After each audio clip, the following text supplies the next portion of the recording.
Well, the world's greatest footballer kept his country's World Cup hopes alive on Saturday as Lionel Messi slotted a 64th-minute goal to put Argentina ahead of Mexico in what started as a tightly contested match in Qatar. A beautiful late goal by Fernandez, then ending the game 2-0. Well, joining me now to break down today's play is France 24's Simon Harding. He joins me now live from Doha. Simon, it's good to see you.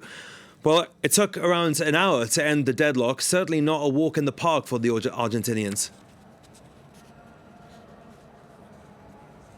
No, certainly not a walk in the park, and Argentina had to turn to their talismanic hero, Lionel Messi, who once again delivers on the world's biggest stage to give Argentina a lifeline in this 2022 World Cup, because it wasn't a straightforward affair at all. Argentina in the first 45 minutes, very laboured, very slow, difficult to find connections, particularly in midfield, relying on Messi time and time again to try and dig them out of a hole, and that's exactly what the Paris Saint-Germain star did with a wonderful shot from just outside the area, beating Mexican goalkeeper Guillermo Ochoa to give them that vital first goal. Mexico then timidly pushed for an equalising goal and were caught from a corner. Enzo Fernandez from Benfica curling in a beauty to make it 2-0 and to guarantee all 3 points for the two-time champions. It leaves the group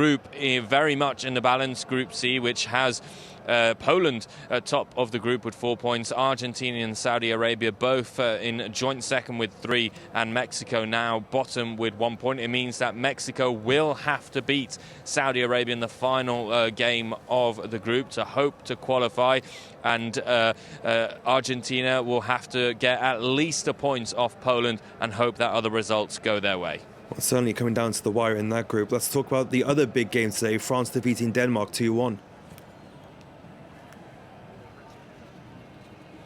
Yeah, a big win for France, 2-1 win for the French. France, the first team to qualify for the knockout stages here in Qatar. And once again, it was thanks to another talismanic player, possibly the best in the world at the moment, Kylian Mbappe, who scored both of France's goal, including a very, very late second. Mbappe opened the score for Didier Deschamps' side in the second half, rather.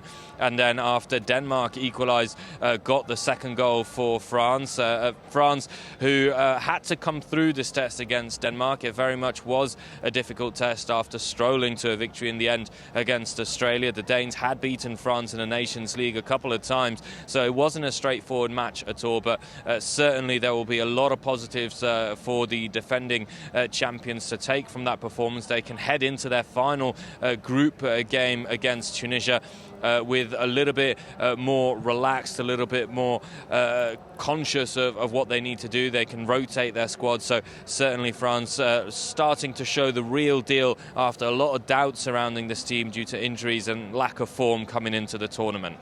And certainly led to some incredible scenes here in France. Simon, thank you so much for joining us there live from Qatar. Get some rest. We'll speak to you tomorrow.